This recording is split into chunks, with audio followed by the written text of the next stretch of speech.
His name is Beaumont Barnaby Bunny. And yes, that's a big name for a tiny rabbit. Why, you may ask, should such a small little bunny rabbit have such an unusual name? Well, that's a story for another day.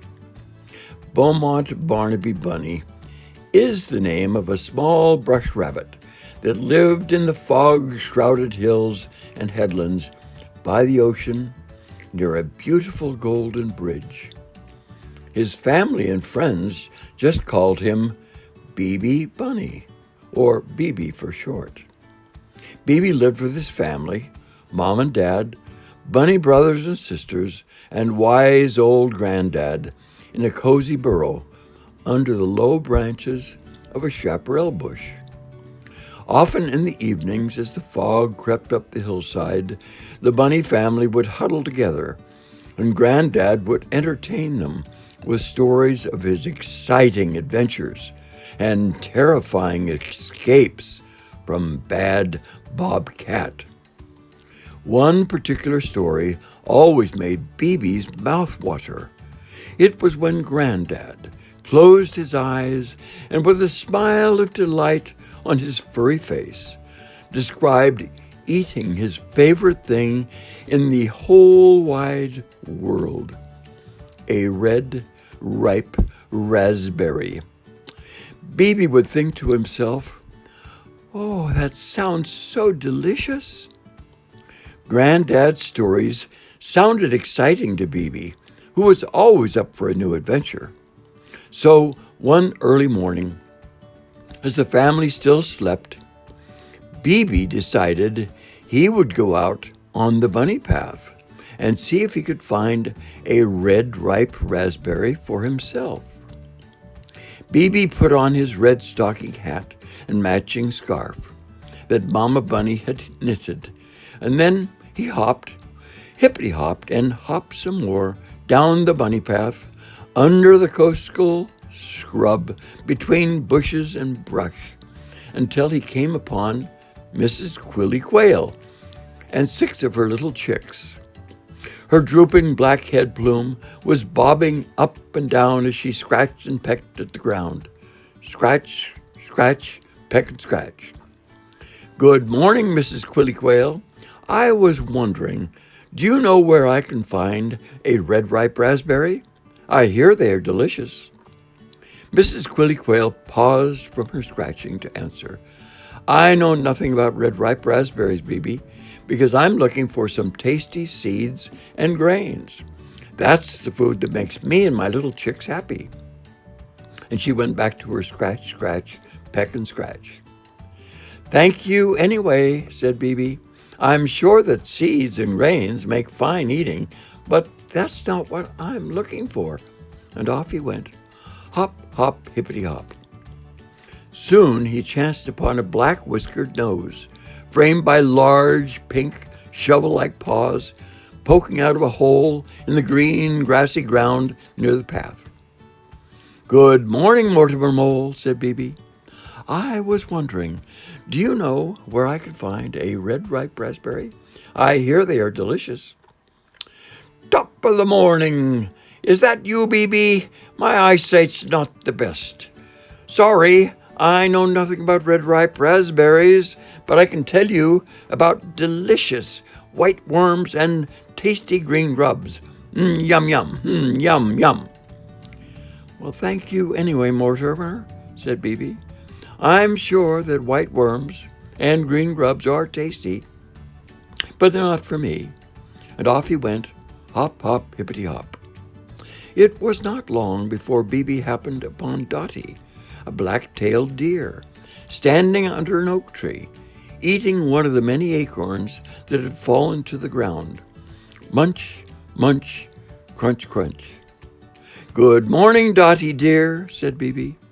"I was wondering, do you know where I can find a red ripe raspberry? I hear they are delicious." "Well, good morning to you, BB. I know nothing about red ripe raspberries, but I'm about to enjoy a feast of acorns. You should try them." And she went back to her eating. Munch, munch, crunch, crunch. Thanks for the suggestion, Dottie dear, but I know what I'm looking for, and it's not acorns. And off he went, hop, hop, hippity hop. Beebe's little brain was firmly fixed on the thought of a red, ripe raspberry. So as he hastily hopped around a bushy corner, he ran smack into the belly of a large, brown animal. An animal that Beebe had never seen before. Backing away from his white furry underbelly, Beebe saw intense yellow eyes staring down at him, and above the eyes, pointy ears twitching back and forth, and, oh dear, what had happened to the animal's tail? It appeared to be cut short. Beebe was nervous, but he was always polite, even if he didn't know the new animal's name. Good morning, mister. I'm sorry, I don't know your name, but I'm looking for red ripe raspberries. Would you know where I could find them? Well, that's very interesting, but first, let me introduce myself. My name is Bob, and you may have heard of me from your granddad. I don't really care about eating raspberries, red, ripe, or otherwise.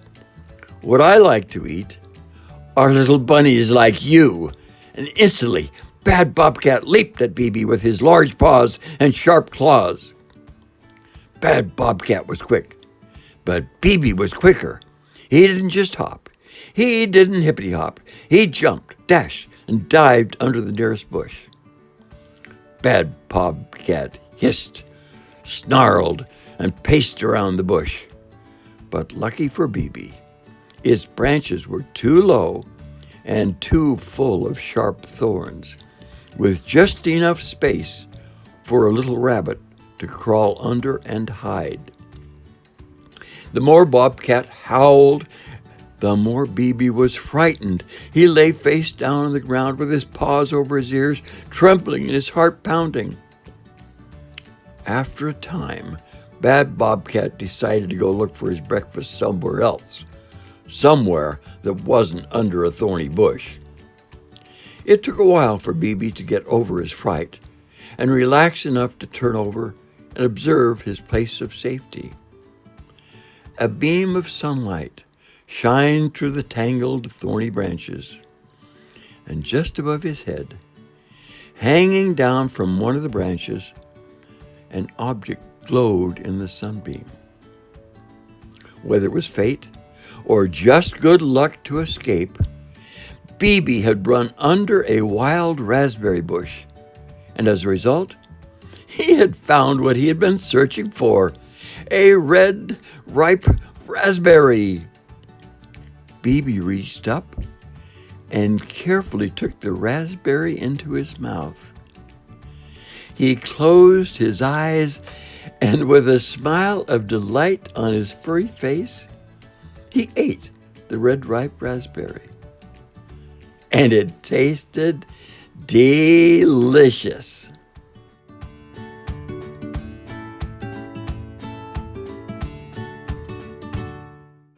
What do you think? Is there a moral or lesson to this story? Could it be, keep your mind set on the raspberry and don't settle for worms? Or as Granddad Bunny might say, if you have a clear goal and take positive action, it often leads to success, even if by accident.